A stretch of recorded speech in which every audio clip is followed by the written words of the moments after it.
Hi, welcome to another Macworld video. I'm your host, Macworld Senior Editor Chris Breen. You join me today in my family room where I'm going to show off Apple's new Apple TV. Now, as you've probably heard, the Apple TV is an adjunct between iTunes and your big screen television, much like your iPod is with your stereo system, or if you use video with it, with your television as well. But it's not a digital video recorder like my TiVo. It doesn't perform the same operation as my DVD recorder, and because it doesn't do 5.1 surround sound, it's not the perfect audio accessory. Again, what it does do is it acts as a hardware device between my computer and its iTunes library and that television. Let's take a closer look. You can see these ports on the back: power, USB 2, 10100 base T Ethernet, HDMI, component video, analog audio, and Toslink digital audio. Currently, Apple terms the USB port a service port, meaning essentially that you can't do a darn thing with it. Of course, we all hope this will change and you'll be able to jack an external hard drive or an iPod into it. There are no connection cables included in the box, but Apple sells Extreme Max 2-meter HDMI and Toslink cables for $20 a piece. Usually these things go for a lot more money, though you can find cheaper cables if you hunt around on the corners of the internet. HDMI carries both video and audio signals, so if your TV has an HDMI connector and you use its speakers, you're set. Just string the cable between the two and you're in business.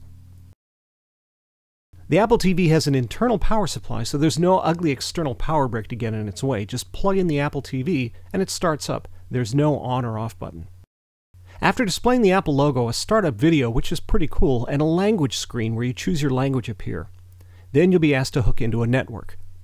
If you have an Ethernet cable plugged into the Ethernet jack, the Apple TV will use that. If not, it will look for a wireless network. If the network is password protected, you'll be prompted for your password. Just key it in using this virtual keyboard and the Apple remote. Next, you'll be provided with a 5-digit PIN to be entered on the computer that will sync with the Apple TV. Go over to that computer, select the Apple TV that now appears in iTunes source list, and there are the blanks for the PIN. Enter them, and you're on your way. The Apple TV interface within iTunes is almost the same as the one you find with an iPod that can play video. Here you'll find the tabs for movies, TV shows, music, podcasts, and photos. These reflect the entries you'll see on the Apple TV's main menu. The Apple TV holds a 40 gigabyte hard drive, which can fill up very quickly if you have a lot of movies and TV shows. For this reason, you want to be judicious about what you sync to it. You can do just that by choosing selections of your content using options in iTunes that cause the Apple TV to play just a few unwatched episodes of a TV show or the 3 most recently unwatched movies, for example. Because the Apple TV and iTunes are constantly talking to each other, provided the network is working and iTunes is up and running, iTunes will update the Apple TV when conditions change. For example, when you watch a movie, it's removed from the Apple TV and the next unwatched movie takes its place. The Apple TV can also stream content from up to 5 additional computers. To set that up, just go to the Apple TV Sources menu and select Connect to New iTunes. You'll be presented with another 5-digit PIN number. Move to the Mac you want to stream media from, select the Apple TV and iTunes source list, and enter the PIN number. That computer's iTunes library can now stream media to the Apple TV. 802.11g and N network streaming works really well with full-length movies. I've done really long movies. They've had no problem. What happens when you fast forward in your streaming is that the Apple TV needs to buffer a little bit, so there's a slight hesitation when you do this. It's not nearly as fast as jumping chapters with a DVD player, for example, but it's perfectly acceptable. 802.11b, however, which is the original airport protocol, is slower. So it's going to take longer for the Apple TV to load movies, and when you fast forward or try to skip chapters, it's going to take longer to do that buffering. Music streaming, however, under 802.11b works perfectly well. As I mentioned, the main menu contains the entries you see here. Within them, you'll find content from the selected iTunes library along with a couple of extras.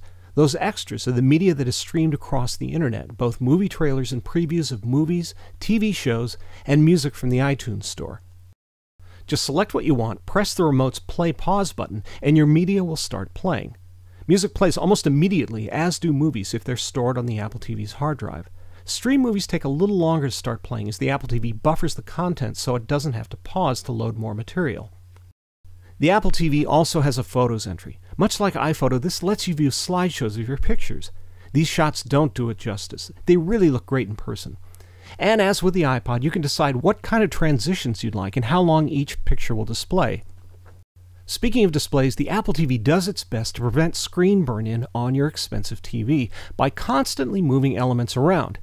It also has a built-in screensaver, which you can configure, that can display the Apple logo, album covers for material in your iTunes library, or pictures from your photo album.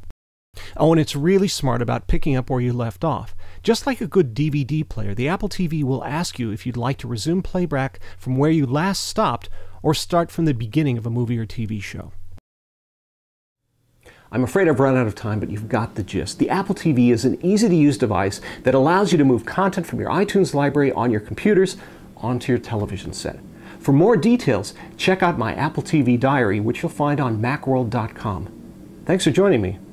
I'll see you next time.